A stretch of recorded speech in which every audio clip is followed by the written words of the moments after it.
I'm Terry Allison Rappuhn. My husband Ed and I joined Westminster in 1990.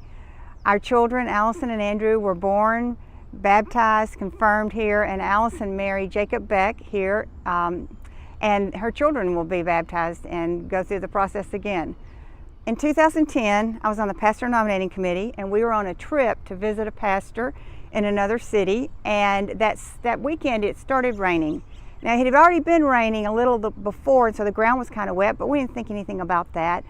And on that Sunday morning, Frank Wade was with us, and he's an insurance agent, and his phone just started blowing up. And all these people were calling they had water problems and flooding, and my husband called and said he couldn't get to church because the roads were flooded. And I'd never heard such a thing. I kind of half didn't believe him. So as the day went on, we were supposed to fly back that afternoon, and we started hearing that the airport was closed. So we didn't know whether to turn in our rental car or keep it, but then we heard, well, some of the interstates are flooded. So this was just bizarre. When we got back and we flew in over the town, we could see houses and trees in the water. The Harpeth River flooded 2.5 miles wide.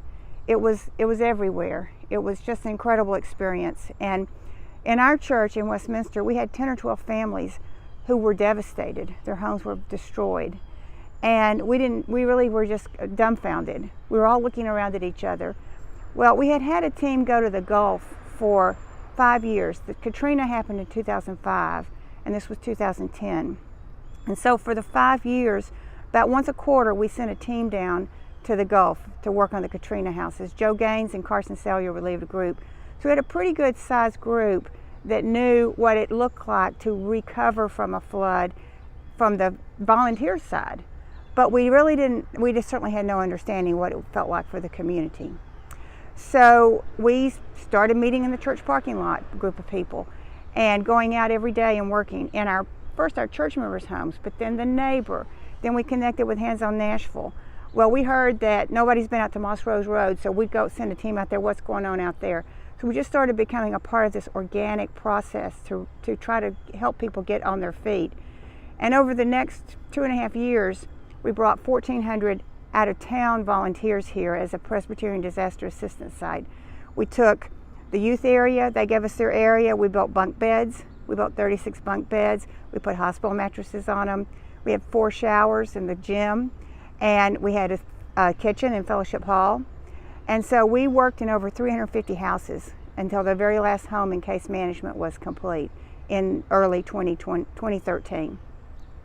At that point, we had really seen some things that we would have never known in our community. We had connected with people that we would have just walked past. We became close to people and knew their stories and cared about them after spending a week or two in their homes. And I remember one family, they had a hole in the roof. Well, that hole didn't happen in the flood, right?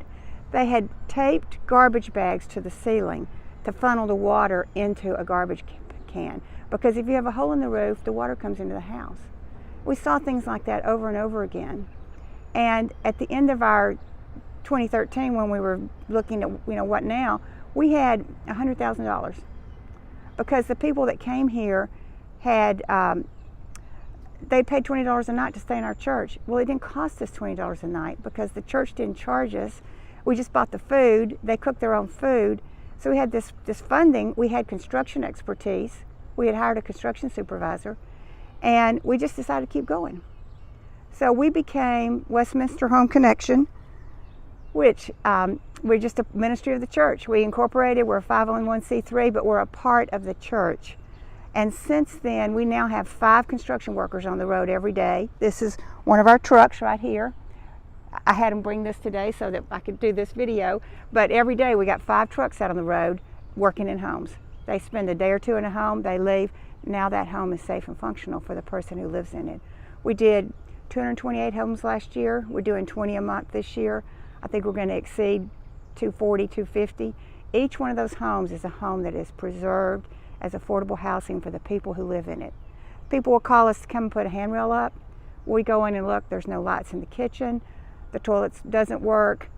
Every house in Nashville, I do believe, has a plumbing problem. We end up doing an average of about 7 or 8 jobs per house. Last year we did 1,700 jobs in 228 houses in 7 counties. So we just keep doing what makes sense What's common sense, you figure it out, and we build a model that works. We're trying to bring this out now into other churches and other organizations in the community. We want a neighbor helping neighbor. When you change your smoke detector batteries, change your neighbor's smoke detector batteries. Build wheelchair ramps on the weekends. We have 160 volunteers right now. We'd love that to be 300. Most of them today are in our church, but we now have other people that are working with us in other communities. One of the key aspects of Westminster Home Connection is that we are still in the church. We are doing this for anybody in the community who needs it. Well, there's income criteria and such, but there's no, we don't expect anything. We don't do anything with an expectation of anything in return. But we are doing it as a church. We're not doing it as a 501c3 type agency. We are a 501c3 type agency. We are a licensed contractor. But if you look at our logo, there's a cross in it. And we are doing this, we report to the session. And our board of trustees is appointed by the session. The church gives us a place to be. There's a shed out there that's got all of our tools in it.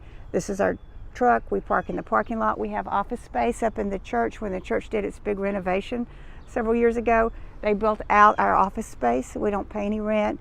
The benevolence committee supports us. Many of our individual volunteers are church members.